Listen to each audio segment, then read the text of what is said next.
Baik anak-anak, kali ini akan Pak tambah wawasan anak-anak tentang fotosintesis melalui pembahasan tumbuhan C3, C4, dan CAN. Nah, tentu anak-anak akan bertanya, apa dasar penggolongan tersebut?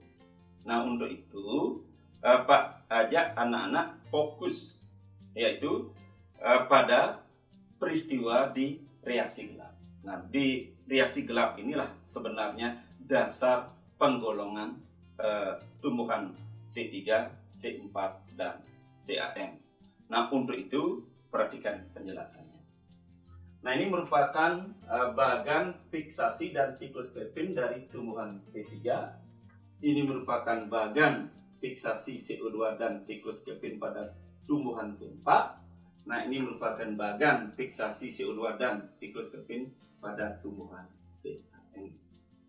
Nah, dasar penggolongan daripada tumbuhan tersebut adalah, nah ini, pertama, didasarkan pada senyawa pertama yang terbentuk sesudah fiksasi. Nah, yang kedua, sesudah fiksasi, CO2 akan menempuh lintasan sampai terbentuknya glukosa. Dan yang ketiga, waktu dan tempat di mana terjadi fiksasi. Dan yang keempat, tempat siklus Krebin. Nah, kita mulai dari tumbuhan C3. Berawal dari, jadi fiksasinya berawal dari RUBP mengikat atau memfiksasi CO2 dengan bantuan enzim RUBP karboksilase, terbentuklah senyawa PGA. Nah, senyawa PGA inilah tersusun atas 3 atom C sehingga disebut tumbuhan C3. Jadi tumbuhan C3 mengikat CO2. Nah, kemudian membentuk senyawa pertama setelah fiksasi itu berupa PGA yang tersusun atas 3 atom C. Nah, kemudian lanjut, lintasan CO2 yang ditempuh sampai terbentuk glukosa ya langsung mengikuti, yaitu PGA berubah menjadi DPGA, DPGA berubah menjadi PGAL, lalu sebagian PGAL berubah menjadi glukosa, dan sebagian lagi membentuk RUBP kembali.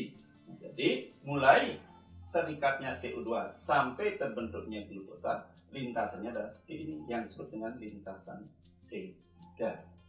Nah, kemudian waktu dan tempat fiksasi. Nah, kapan terjadi? Nah, fiksasi terjadi pada siang hari pada jaringan mesofil.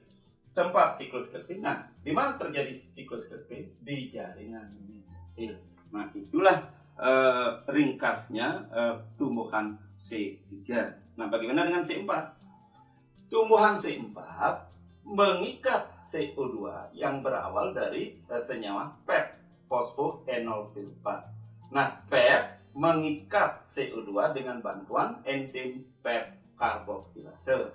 Selanjutnya PEP berubah menjadi oksaloasetat. Nah, oksaloasetat inilah merupakan senyawa yang tersusun atas 4 atom C. Jadi penamaan tumbuhan C4 itu diambil dari senyawa pertama yang terbentuk sesudah fiksasi adalah senyawa oksaloasetat yang tersusun atas 4 atom C. Lanjut, bagaimana lintasan sesudah fiksasi? Lintasannya ya tidak langsung seperti C3 berubah menjadi DPGA dan selanjutnya, tidak seperti itu, tetapi melalui lintasan khusus yang disebut dengan lintasan C4, yaitu oksaloasetat mengikat hidrogen dari NADPA kemudian berubah menjadi malat. Nah, malat ini terbentuk di jaringan mesofil. Jadi nomor 3 ini waktu dan tempat fiksasi. Nah, waktunya pada siang hari, tempat pengikatan C2 pada jaringan mesofil. Nah, kemudian malat yang terbentuk ini selanjutnya berpindah masuk berdifusi ke jaringan seludang pembuluh. Nah, jadi dia malat masuk melalui saluran antar sel atau plasmodesmata. Lalu setelah sampai di seludang pembuluh, malat berubah menjadi pilpat dan CO2. Nah, lalu C2-nya masuk ke siklus Krebin, akhirnya terbentuk glukosa. Nah, anak-anak bisa perhatikan, mulai difiksasi sampai terbentuk glukosa itu, lintasan CO2-nya cukup panjang, cukup panjang ini. Nah kemudian yang kedua, tempat siklus Kelvin berbeda, tidak di mesofil. Kalau tadi di mesofil, kalau sekarang di tumbuhan C4, tempat siklus Kelvin adalah di seludang pembuluh. Nah kemudian Pak, lanjut lagi, pirupatnya kemana? Nah pirupatnya kembali berdifusi keluar dari seludang pembuluh menuju mesofil untuk kemudian berubah menjadi PEP, meneruskan siklus lintasan. Nah, jadi anak-anak, Pak jelaskan ringkasnya. Tumbuhan C4 berawal dari pengikatan CO2 oleh PEP, terbentuklah senyawa beratom C4 yaitu oksaloasetat. Nah itulah dasar pemberian nama tumbuhan C4. Nah kemudian lintasan CO2-nya setelah difiksasi itu tidak sama dengan C3, tapi melalui lintasan yang rumit yang disebut dengan lintasan C4. Dan ini ditemukan oleh Head dan Slack sehingga disebut lintasan Head-Slack. Terus Pak tambahkan lagi waktu dan tempat fiksasi. Nah waktu dan tempat fiksasi CO2 pada tumbuhan C4 adalah pada siang hari di jaringan mesofil. Berbeda dengan sekarang siklus Kelvinnya. Kalau pada tumbuhan C3 siklus Kelvin berlangsung di jaringan mesofil. Nah sekarang pada tumbuhan C4 siklus Kelvin berlangsung di seludang pembuluh. Nah itulah perbedaannya. Nah untuk lebih jelasnya Pak tambahkan lagi, tumbuhan C4 ini merupakan tumbuhan yang teradaptasi pada daerah yang panas dengan kadar CO2 yang rendah. Nah untuk mengatasi cuaca yang panas, CO2 yang rendah, maka tanaman C4 di siang hari menutup sebagian besar stomatanya, sehingga praktis sedikit yang terbuka dan sedikit yang memungkinkan tempat masuknya CO2. Sehingga ini harus dimaksimalkan dengan cara memelihara gradien konsentrasi CO2 yang curam antara atmosfer dengan di mesofil. Caranya gimana? Yaitu dengan membentuk lintasan CO2 melalui lintasan C4. Kemudian yang kedua, CO2 harus segera diikat dan kemudian dibawa ke dalam seludang pembuluh. Nah, kemudian yang ketiga, tumbuhan C4 juga beradaptasi melalui anatomi daunnya yang disebut anatomi krea. Perhatikan. Nah, ini anatomi daun tumbuhan C3. Kalau ini anatomi daun tumbuhan C4. Bedanya, pada tumbuhan C3, sel-sel penyusun mesofil lebih besar dan susunannya lebih longgar. Kalau ini, sel-sel penyusun mesofil lebih kecil dan merata, serta susunannya lebih rapat. Yang kedua, sel-sel seludang pembuluh pada C3 bentuknya kecil-kecil, susunannya longgar. Kalau di sini bentuknya besar dan susunannya rapat. Yang ketiga, kloroplas pada C3 hanya ditemukan pada jaringan mesofil, sedangkan kloroplas pada tumbuhan C4 di samping di mesofil juga ditemukan pada sel seludang pembuluh. Sedangkan di C3 tidak ada kloroplas pada sel seludang pembuluh. Nah, itulah yang membedakan. Kita lanjut CAM. Nah, tumbuhan CAM yaitu bermula dari pengikatan CO2 oleh PEP dibantu enzim PEP karboksilase menjadilah oksaloasetat, sama tadi.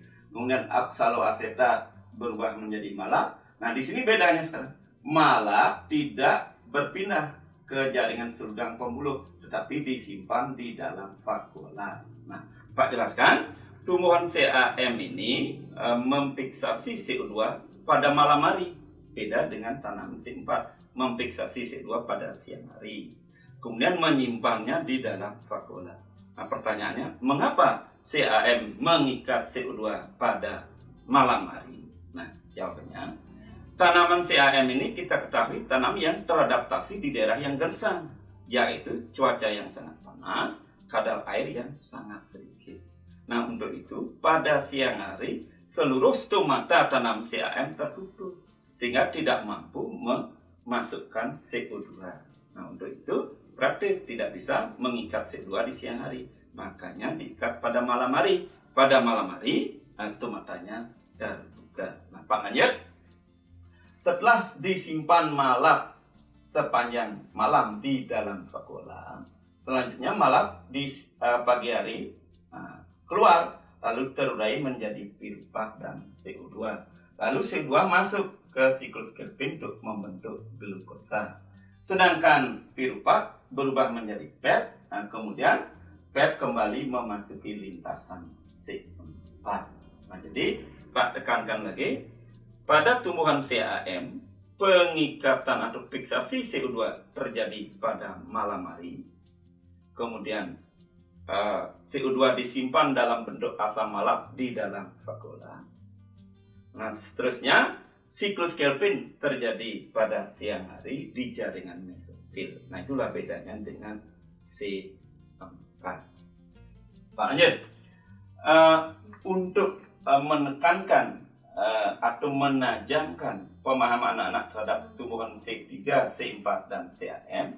Nah, Pak coba kutipkan beberapa perbedaannya. Pertama, penggunaan ATP. Nah, penggunaan ATP paling sedikit pada C3.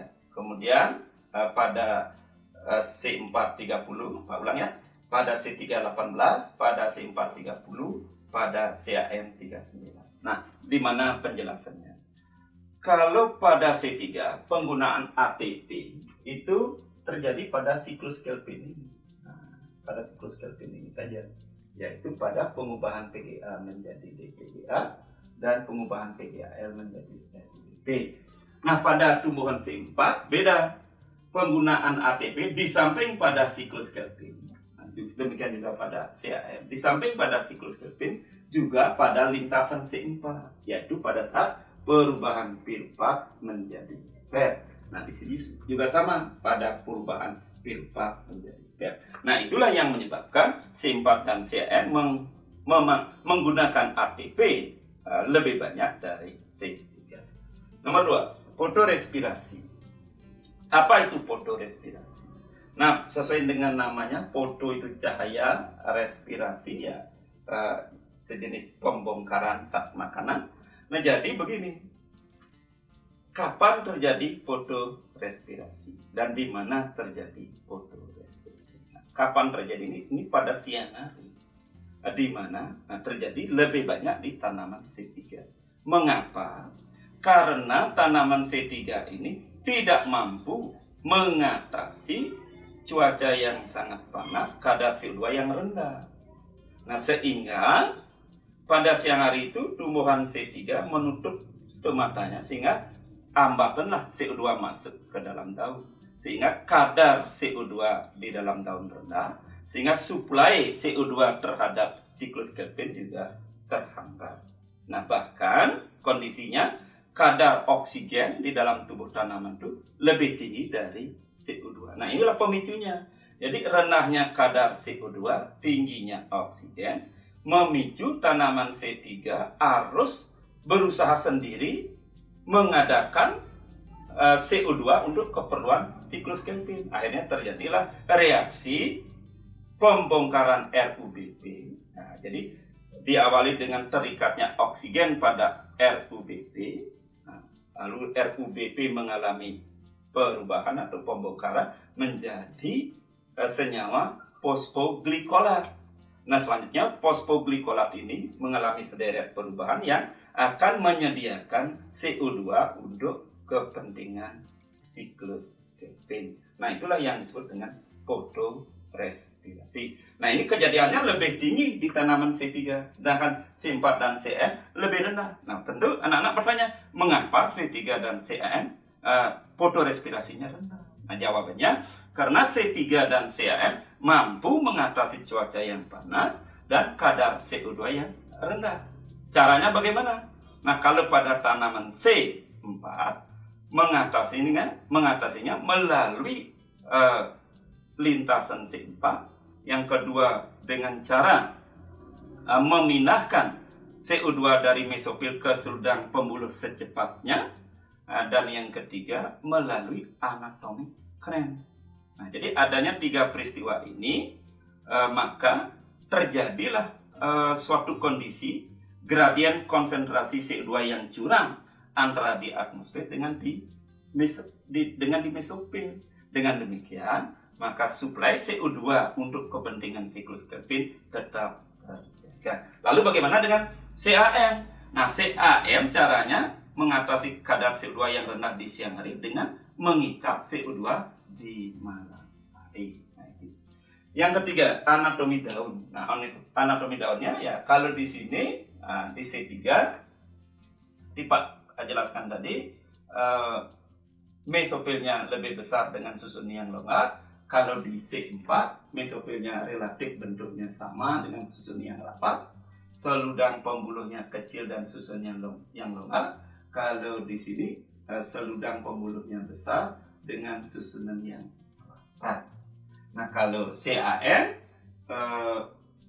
tidak memiliki jaringan palisade, relatif sama mesopilnya. Nah, kemudian yang beda yang lainnya lagi adalah di jaringan CAM itu kloroplasnya sama dengan C3 dan tidak sama dengan di tumbuhan C4. Artinya kalau di C3 kloroplas ada pada mesopil saja, kalau di C4 ada di mesopil dan seludang pembuluh, CAM ada di mesopil, sehingga di C3 monomorfik, di C4 dimorfik, di CAM monomorfik. Nah, jadi 3 dan 4 sudah Pak jelaskan. Lalu senyawa pertama yang terbentuk pada C3 PGA, pada C4 dan CAM oksaloasetat. Bentuk lintasan C2-nya pada tumbuhan C3 yaitu singkat, langsung ke siklus Kelvin. Pada C4 membentuk lintasan C4 atau Petzlag sama dengan CAM. Waktu dan tempat fiksasi, C3 terjadi pada siang hari pada jaringan mesopil, C4 terjadi pada siang hari pada jaringan mesopil, sedangkan CAM terjadi malam hari pada jaringan mesopil. Tempat siklus Kelvin, C3 terjadi di jaringan mesopil, nah bedanya di C4 terjadi di seludang pembuluh, CAM juga di mesopil. Jadi C4 saja tempat siklus Kelvin yang berbeda. Baik anak-anak, seperti video Pak sebelumnya, mari kita uji ringkasan ini. Apakah mampu memberikan solusi dalam menjawab soal? Nah, di sini Pak kutipkan satu soal dari SIMAK UI tahun 2011, kode naskah 513, nomor soal 21. Pernyataan mana yang tidak benar tentang fotosintesis yang terjadi pada tanaman C4? Nah, ini ada 5 pernyataan. Ada satu yang tidak benar. Mari kita analisa. Option A, hasil pertama dari fiksasi C adalah senyawa beratom dengan 4 atom karbon. Nah, ini konsep menjawabnya. Senyawa pertama yang terbentuk setelah fiksasi CO2 adalah oksaloasetat yang tersusun atas 4 atom C. Benar. B, fotosintesis tanam C4 teradaptasi untuk tumbuh pada tempat yang panas. Nah, ini pembahasannya. Tumbuhan C4 ini memang mampu beradaptasi di cuaca yang panas, kadar CO2 yang rendah, dengan cara menutup sebagian besar stomatanya. Yang kedua, memfiksasi, kemudian melakukan lintasan CO2 melalui lintasan C4. Dan yang ketiga, adanya anatomi Kranz. Nah, dengan 3 cara itu, tanaman C4 ini mampu memelihara gradien konsentrasi yang curam antara CO2 di atmosfer dengan CO2 di mesopil. Dengan demikian, suplai CO2, walaupun kadar CO2 yang rendah di siang hari, cuaca yang panas, tapi tanam C4 tetap mampu mensuplai CO2 ke siklus Kelvin, sehingga fotosintesis tetap jalan. Jadi benar. C, fiksasi CO2 terjadi di sel mesopil, akan tetapi siklus Kelvin pada sel seludang pembuluh. Ini konsepnya. Fiksasi CO2 terjadi di mesopil, siklus Kelvin terjadi di seludang pembuluh. Benar. Fotorespirasi tanam C4 lebih sedikit dari C3. Ini konsepnya. Fotorespirasi C4 lebih sedikit dari C3. Benar. ATP yang digunakan untuk sintesis gula lebih sedikit dibandingkan dengan tanaman C3. Ini konsepnya. Penggunaan ATP C4 30, C3 18. Jadi C4 lebih boros penggunaan ATP-nya. Nah, ini pernyataannya menjadi salah karena disebutkan ATP yang digunakan oleh C4 lebih sedikit dari C3 padahal lebih banyak. Jadi opsi yang benar adalah E. Demikianlah anak-anak pembahasan tentang tumbuhan C3, C4, dan CAF. Nah, tentu anak-anak misalnya masih memiliki pemahaman yang berbeda. Nah, Pak harapkan anak-anak bisa menanyakan dan tulis pada kolom komentar. Terima kasih.